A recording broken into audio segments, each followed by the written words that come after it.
Hello everyone, this is Darren at GNB Productions, and today, obviously by the title of this video, you can see that we are going to be diving into the Batman Arkham video game franchise, obviously starting off with its first game in the titular series, Batman Arkham Asylum.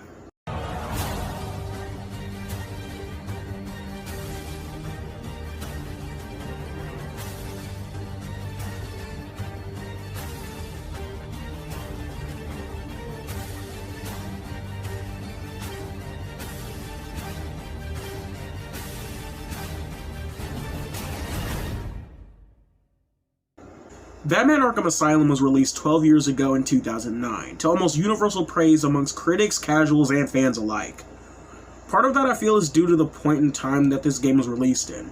Before this game came out, it was pretty rare to find DC games that would reach the amount of praise as Arkham did.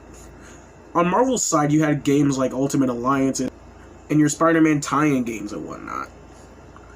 Not to say that Marvel didn't have its fair share of mediocre to bad games, I just see a lot more people bring up the good in Marvel games around the time, instead of the not so good in Marvel games around the time. Batman Arkham flipped the script on not just DC games, not just comic book and superhero games, but video games in general, and its influences can be seen even to this day in recent titles such as, obviously, Marvel's Spider-Man. This game was filled with passion from beginning to end, and nobody can deny that. Rocksteady clearly went all the way up to the elbow with this game, and considering that this game still has praise even to this day, and heck, I'm praising it right now and I haven't even gotten to the gameplay yet. This game cleverly strays away from any other source material. It's not based on any movie or cartoon or heck, even comics at the time. This game's story is perfectly told and self-contained to the point where you yourself can make a choice on what specific continuity you would like it to be attached to. Now of course the sequels do start to diminish this a tad bit, but my point still stands.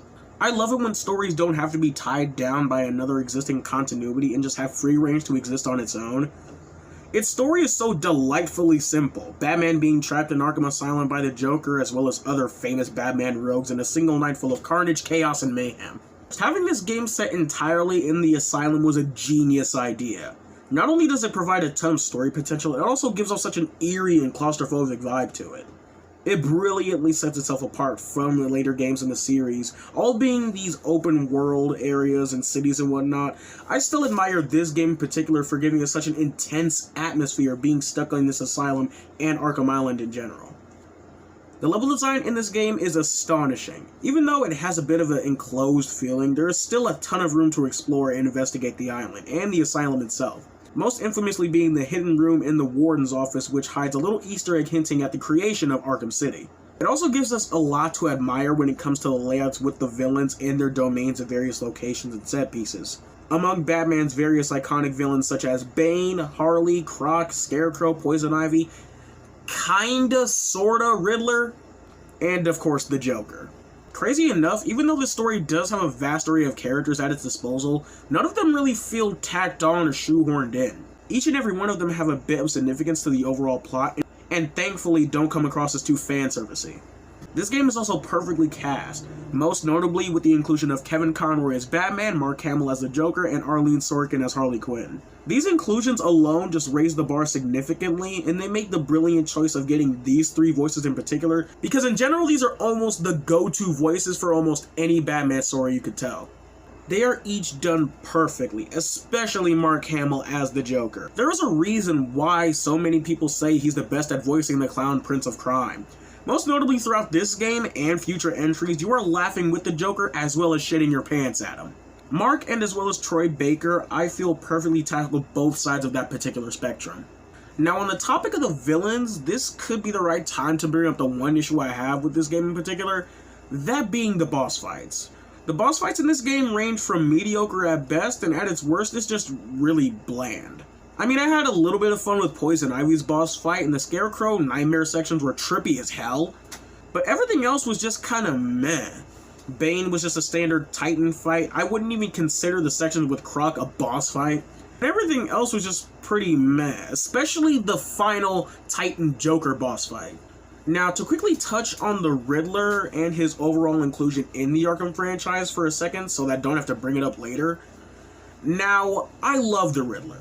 He's my second favorite Batman villain, but I cannot be the only person alive who is pissed at this man's inclusion in these games. And yes, you already know I'm talking about the goddamn Riddler trophies. Now yeah, you can find a few here and there across the various ventures through the main campaign, but the set amount of these within each game is freaking atrocious. Now I honestly feel there could have been a much better way to include Riddler as a side story villain without it being so freaking tedious to get every single one of these trophies. I mean, did you know that Arkham Origins had over 800 trophies? 800! Now that's just freaking absurd. Have these guys never heard of a freaking limit? I would have been fine with like 50 or 80. But these niggas decided to go into the triple digits. I feel like that might have been a bit too much of a push. Okay, enough of that, let's hurry up and get into the actual gameplay now. One thing worth highlighting is this game's art style. These visuals look amazing. Everything from the materialistic design of Batman's suit and even the detail of Joker's suit and hair, etc. Everything has a good sense of realism to it, which I feel is due to The Dark Knight releasing around the time, and it works really well here. And like I said earlier, this was a big leap for the video game medium. And it doesn't just show that within the art style, atmosphere, and story, but the gameplay and mechanics itself. The combat and mechanics are handled brilliantly. You just feel as Batman should with the brilliantly handled combat to gadgets you use. It just makes you feel like you are Batman, and I know you're tired of hearing that, but come on, you know it's the truth! Now my favorite part of this game and the franchise in general is its stealth gameplay. So when people usually think of Batman, they immediately go to him beating the crap out of thugs and villains and whatnot, but one thing I really admire these games for in particular is how its stealth and takedown segments are handled. This game really makes you feel like you're some otherworldly figure as you take out these thugs one by one, using different gadgets, setting up different traps for each thug, using smoke pellets to take out bigger groups, or leaning on some different vantage point to stalk your prey, whilst using the ever so infamous detective vision. Now I have no doubt in my mind that you've seen this type of thing somewhere in a game before, and I'm just letting you know wherever you've seen this type of thing in a game before, Arkham did it first. You can really feel like a genuine predator as you pick different people off and detect the amount of fear and anxiety as you take them out. I feel like this is an essential and strategic element that any Batman game would need. And the combat is just as detailed, with giving Batman that imposing nature that you come to expect, and even giving him spider sense. I don't care if it shines above the enemy's heads, it's friggin' spider sense and you know it. This free flow aspect of his fighting style pretty much evokes the same kind of movements you'd see in a Batman comic. Not to mention the added flair of having the option to implement gadgets such as your explosive gels to disorient enemies, different types of grapples to do a PG version of Scorpion's signature move, and so much more. Every hit, every bone snap, every takedown perfectly embodies how it feels to be the Dark Knight. Not to mention the various gadget upgrades you can equip along the way. Now I do want to point out the criticism of the combat system being, quote, too simplistic. And yes, I do kind of agree that the combat does, to a point, feel a bit button mashy in that you only really need a handful of buttons. But I feel like it benefits whenever you're in a room of like 10 plus enemies and you constantly have to be on the move with different enemy types and various gadget upgrades you have up to this point to give off that, for lack of a better term, Batman vibe. Yes, if there are like 3 thugs in front of you, you will of course take them out with ease, just like Batman would. But in a large group, it provides a lot more entertainment. And if you're one of those people who just play the main campaign and then toss the game into the trash, thinking, I'm done, just slow the freak down, man, jeez. Not only do you have a set amount of unlockables in the form of Riddler trophies, which is something I never go out of my way to find, there are also the combat and stealth challenges to properly test out your skills as the Batman while punching the crap out of people, or my more preferable method of slowly picking them off one by one. Not only that, in these said challenges you can even play as the freaking Joker himself. And I love his wild and chaotic fighting style. It's just as insane as you'd expect Joker to be. His gadgets range from explosive wind-up teeth, silly-looking goggles, basically the detective vision, and a freaking gun. My only issue is that you have 1 shot per round, but other than that, it's pretty freaking fun. Overall, aside from some really bland boss fights, Arkham Asylum is still a masterpiece of a game. With stunning visuals, great sense of storytelling, a chilling atmosphere, stellar voice cast, outstanding controls, all make up for an iconic and breathtaking experience. Everything is brilliantly detailed, the presentation is masterfully executed, and is definitely worth your time. So, with all that said and out of the way, let's hurry up and jump into what is probably one of the best video game sequels of all time, Batman Arkham City. This game, like the preceding one, is still a masterpiece. This, crazy enough, was the first Arkham game I played, and boy was it a good one. Although this isn't my particularly favorite Arkham game, we're getting to that one next, I can't deny that it is probably the most polished, consistent, and cohesive title in the Arkham franchise. The story is still phenomenal. Even though I love how simplistic the previous game's story was, this one is a massive improvement in terms of scale and overall storytelling. 1 year after the events of the first game, Dr. Hugo Strange has taken over as warden of the establishment and sets up an entirely new prison known as Arkham City, a subsection of Gotham for them to hold the criminally sane and insane alike. Now it's up to Bruce to venture through Arkham City, stop Strange, and uncover the mysteries of the mysterious Protocol 10 Strange has under his belt, all whilst dealing with other familiar rogues such as Penguin, Mr. Freeze, Two-Face, the League of Assassins, Solomon frickin' Grundy, and of course, Harley Quinn and the Joker. This game is jam-packed with tons of iconic characters and locales from Batman's past. And just like the last game, this is paced and structured brilliantly. Each mini storyline, as well as characters and villains, each have their own time to shine. Nothing feels like pointless filler. Every character contributes to the plot, and every story thread wraps up spectacularly. This story brilliantly and perfectly uses Ra's al Ghul. Even though he's not in it as much as he should have been, you can't deny that he was done right, and to me at least left a pretty big impact. Okay, now in terms of the cast, everyone is performed brilliantly by returning actors and newcomers alike. The one I want to highlight specifically is Arlene Sorkin's replacement as the voice of Harley Quinn, Tara Strong. And I'm gonna be honest, I'm not the biggest fan of her Harley voice. Now this isn't me saying I hate her Harley voice, she definitely does a good job imitating Arlene Sorkin, but I feel like it's just a bit too high-pitched in some areas, and if I listen to it for like way too long, it starts to hurt my ears and become really freaking annoying. I'm sorry, but that's just me. A cool addition that was added to this game were the side missions. Not only are these side stories fun extras to add alongside the main campaign, these also somewhat serve as a way to create some cool world building, with Batman facing lesser known villains such as Victor Zsasz, Deadshot, Mad Hatter, and even Hush. But trust and believe me when I tell you that that story in particular ends on a pretty sour note in a later entry. And you can even come across potential allies in the form of Azrael. Mechanically and gameplay-wise, not much changed other than, of course, having new gadgets to toy around with. Some might consider that a negative, but personally to me, if it ain't broke, don't fix it. Now, of course, they tweaked a few things here and there, like the fact that these guys legitimately listened to the criticism of the detective vision being too OP. So in certain missions, some enemies have devices that disrupt the detective visions. I really do like this because it requires the player to get familiar with the layout of the area and better handle the abundance of enemies that need to be taken out stealthily. Also, it allows you to take more of an appreciation into the design of the level itself. In Arkham Asylum, the bosses were either meh or straight up boring. Arkham City, on the other hand, creates masterfully designed bosses, with ones such as Ra's al Ghul, Solomon Grundy, and of course, Mr. Freeze. Yeah, I know that doesn't really come as much of a shock to a lot of you, but come on, there's a reason this is said to be one of the best video game bosses of all time. You can never get a hit on Freeze the same way twice. If you attack him a certain way, he'll just adapt so you can't use that same attack again. This is my second favorite boss fight in the entire Arkham series just based off the system alone. Even though we're in a city that has another set of Batman villains for him to face up against, this game also introduces this continuity's take on the Bat family. Oracle and Alfred are introduced as Bruce's main source of information, as well as Nightwing and Tim Drake Robin, the best Robin, are here to help Bruce on his mission as well. Not to mention that Catwoman even has her own story campaign within Arkham City, with the story occasionally switching from Bruce and Selina to see what the other is doing on the other sides of the city.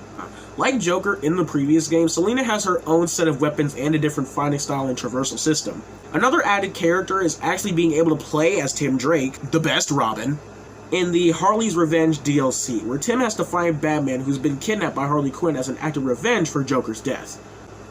I said spoiler alert, didn't I? Actually, no, screw that. The game is almost a decade old, and the remasters are on current-gen consoles. You've had time to play. One thing that's odd is that after you beat Catwoman's campaign, you can freely play as her in the open-world map. That's a really neat idea, and yet they didn't use it in Arkham Knight because... I wish I knew. And let's really touch on the city itself. Like, the city is designed spectacularly. The whole Batman in Gotham mentality the game devs had perfectly shines through in this game. Even though this game doesn't take place on a secluded island or claustrophobic asylum, the feeling of being closed in still looms over you because you are literally trapped in an entire city run only by criminals and lunatics. Not to mention each part of the city is beautifully detailed that you can't mistake one location from another. Overall, Batman Arkham City is phenomenal. The gameplay is phenomenal, the story is phenomenal, the presentation is phenomenal, the visuals are phenomenal. You get it, the game is freaking phenomenal. I've used the letter P so freaking much, you might as well put me in a fucking pod. Anyway, with all that said and done, let's hurry up and jump into my personal favorite entry into the Arkham franchise, Batman Arkham Origins. The Arkham Origins story is one that takes place 5 years before the events of Arkham Asylum, and gives us a deep dive into Bruce's second year as the Batman. And once again, this premise is freaking brilliant. Some of my favorite moments and experiences are whenever Bruce is in his early years as the Bat. Mostly because they don't play him up as this OP figure like some properties have done recently. Which I'd be lying if I said I didn't have a bit of fun with OP Batman, so to speak, but these kinds of stories put a bit of a hindrance on things because he doesn't have things entirely figured out. The story gives us a more younger and brutal Bruce Wayne as he attempts to make a name for himself as a hero and protector of Gotham. Unfortunately, this one isn't as loved as the previous two entries, and it's definitely not hard to see why.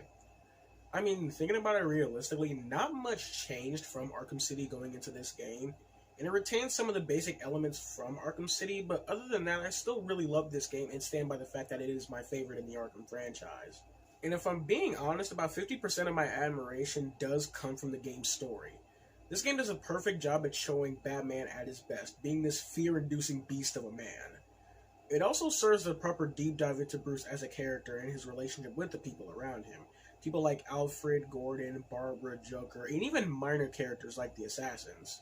This story shows a more closed-off Bruce Wayne, not attempting to form any meaningful connections to people outside of Alfred. He doesn't have the trust of Gordon and the police force. The people and criminals of Gotham still mostly see him as a myth to be feared. And he shows so many times that he doesn't want that loving connection with others because he's afraid he'll ultimately feel the same pain as he did when his parents died. I know that you've heard people talk about this scene time and time again, but I cannot help but highlight how amazingly brought together it actually is. And even his relationship with the Joker is perfectly told here. And yes, I might as well bring it up here so I don't have to talk about it later. I still am pissed that we were baited into thinking that this game would be about Black Mask hiring these assassins to kill Batman and whatnot, only for it to just be about the Joker. We got this guy in literally 2 games. You can go at least 1 without using him. But the messed up part of it is I can't even be mad at them because the way they use Joker in this game is freaking amazing. So, WB Montreal, I hate you for making this decision and tricking me into thinking that we were going to get something different, but at the same time, I love you for making this decision because of the way that you actually use him in the story. This game best shows the relationship and dynamic that Batman and Joker have. And it's best that they do it here, being that this is where they properly meet. Not to directly quote the Clown Prince himself, but these two are literally people who suffered traumatic events and were both left with different viewpoints on reality. Bruce wanting to take a hands-on approach to justice, and Joker wanting to take a hands-on approach to chaos and anarchy. This game excellently shows and tells the kind of dynamic these two have, and I love how it shows this iconic hero and villain duo where they make their connection. I know most of this has been me going over the story, but legitimately it's where I get half of my enjoyment from this game. Not to say that the gameplay is bad, it's just pretty lacking. Like, the basic combat elements are there with a few new gadgets and upgrades, most notably being the Shock Gloves, a weapon that is shamefully not brought back in Arkham Knight, the Remote Claw, which allows you to string up enemies from a distance, the Concussion Grenade, and so much more. As well as a new feature, the Sherlock Holmes-style crime scene feature, where you can scan a particular area and rewind or fast-forward events to see how they play it out, and I freaking love this. It's a simple thing that just highlights Bruce's more detective nature.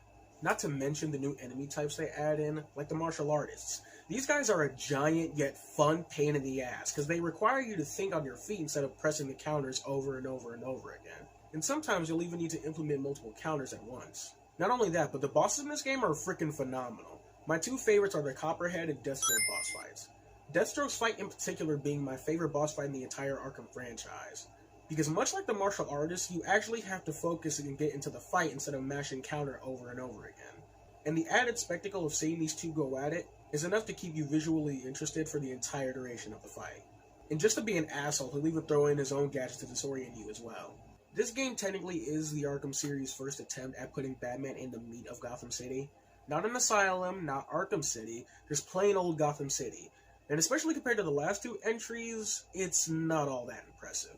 Gotham in itself feels pretty freaking empty. The streets and city overall feels pretty barren, and it doesn't get improved in Arkham Knight at all.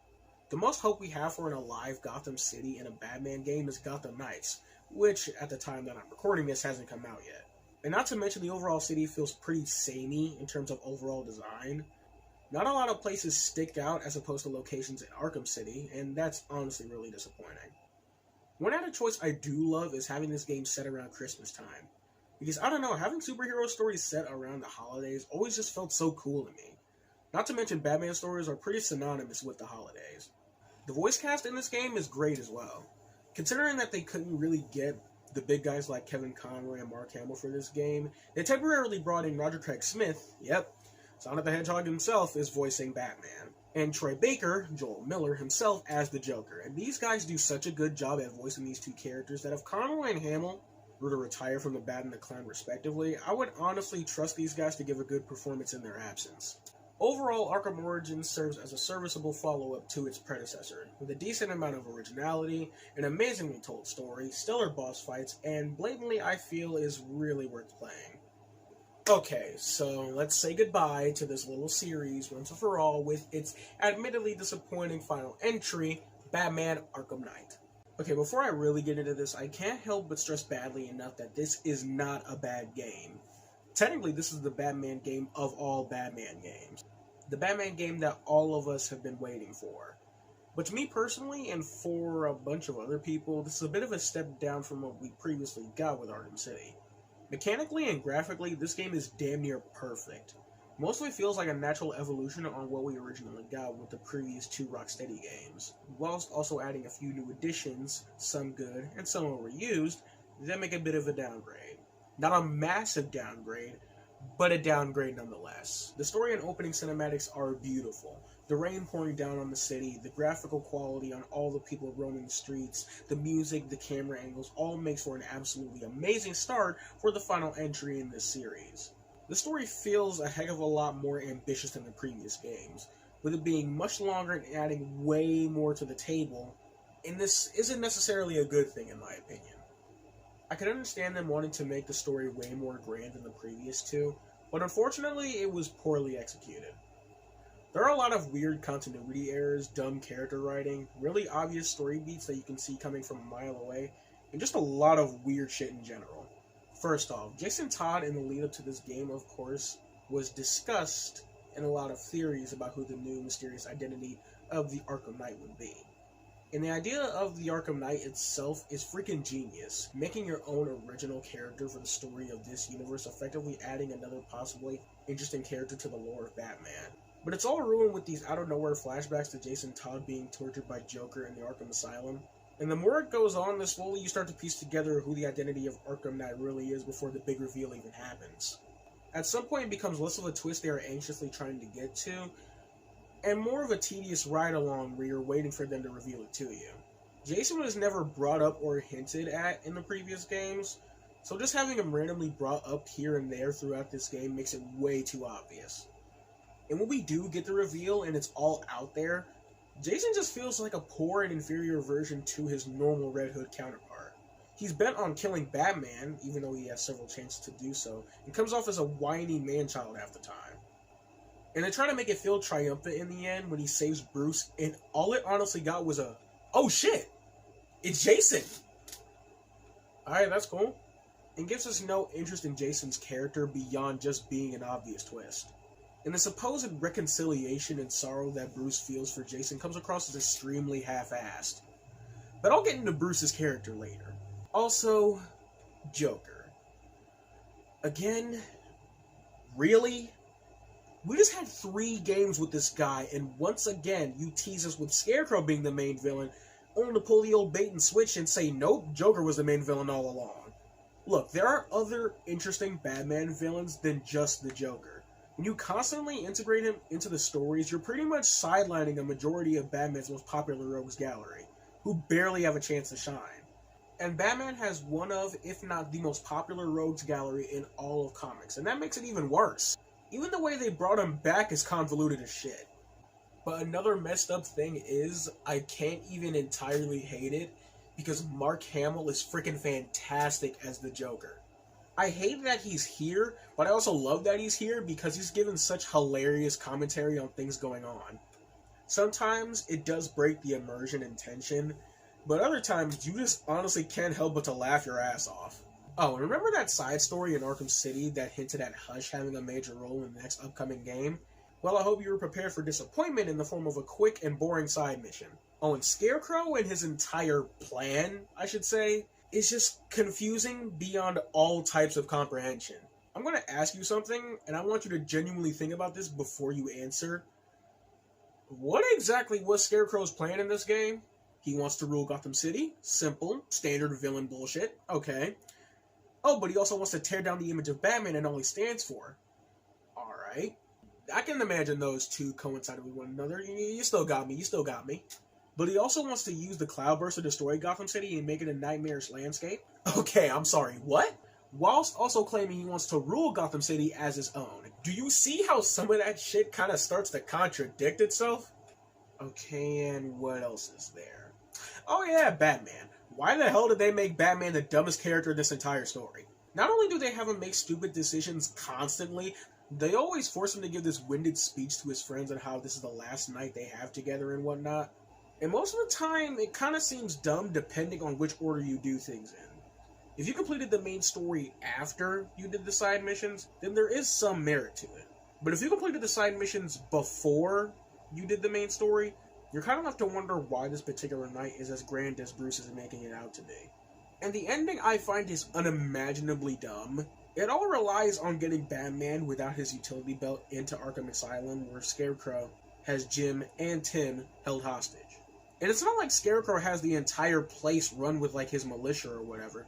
So I'm pretty sure it wouldn't be that difficult for Bruce to take down one guy with a gun holding two hostages. And another thing that I feel needs to be brought up is that Dick and Selina are both in the city. So it also makes even less sense for why he wouldn't just rely on one of them to help them out when he got to the asylum. This ending really just has a bunch of holes that can easily be poked through.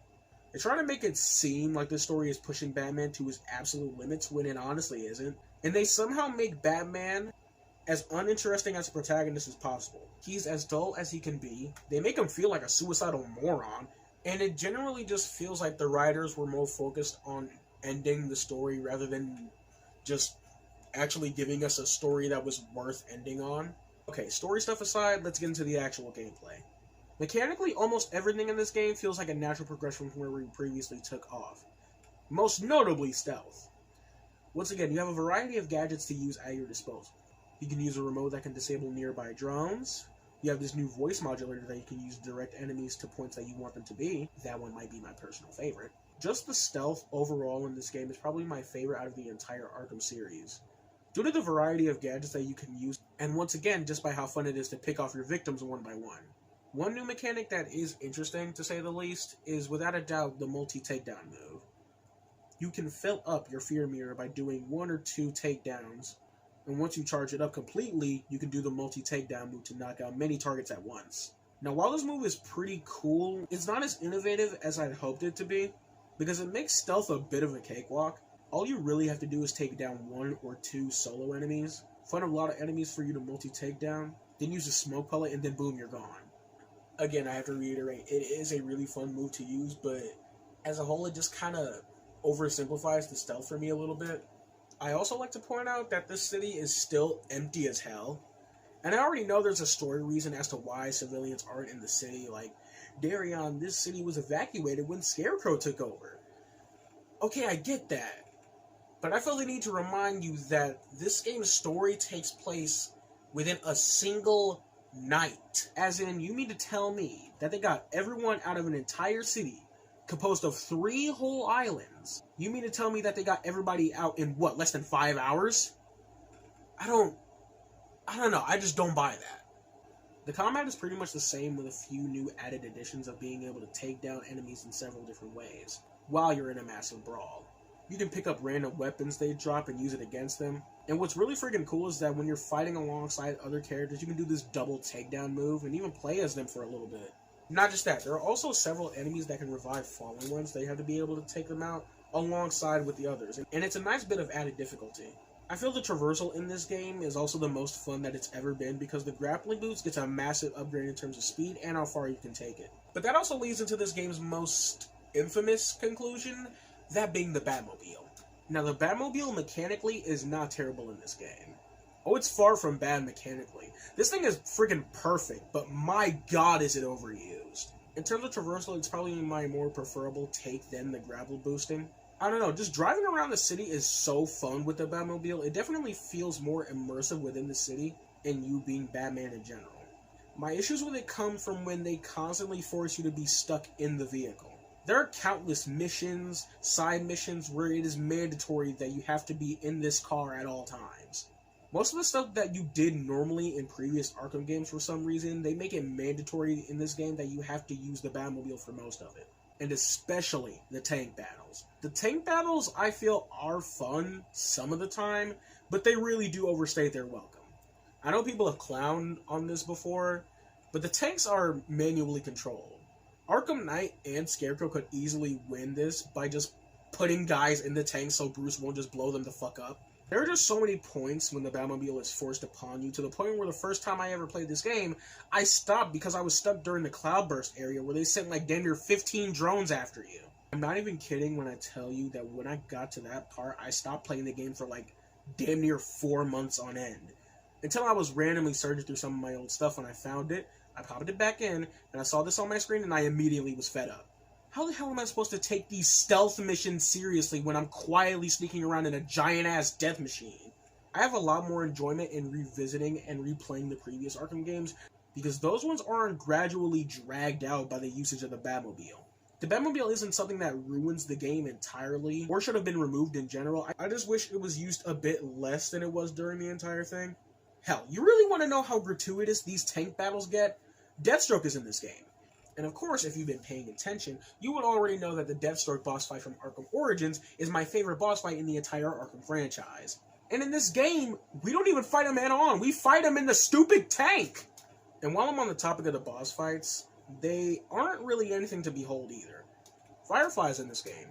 Another returning character from Arkham Origins, with a pretty fun boss fight in that game, but in this game all you do is chase him around in the friggin' Batmobile. I never even got to fight the Riddler because Riddler trophies. And a Riddler boss fight in the first place is a stupid idea anyway. Two-Face is a character I even struggle to consider a boss fight. And in general, these boss fights are all just kinda stale. This game also had a bit of DLC, and it's just okay. Like, the characters that were added were fun as hell, like Catwoman, Robin, Red Hood, Nightwing, Harley Quinn. All are diverse from the titular Batman. The main one that stands out is the Matter of Family DLC, where you play as Barbara Gordon during the days of her being Batgirl. I know people praise this DLC in particular a lot, and it's hard not to see why. It's really easy to see how it stands out amongst the rest. Not just that, but the Season of Infamy DLC pack gives us 4 new side missions to coincide with the Man Arkham story. And I like it. It's pretty fun. That's all I have to really say about that. Overall, Arkham Knight is a mechanically great game with astonishing combat mixed beautifully with an evolution of gadgetry and visuals, but is brought down by its piss-poor storytelling along with a great overusage of the Batmobile, while also having to cap off the entire Arkham series in a pretty lackluster manner. So, if you agree or disagree with anything I've said, let me know right down there in the comments below. Also be sure to like and subscribe. This is Darren and GNB Productions, and take care.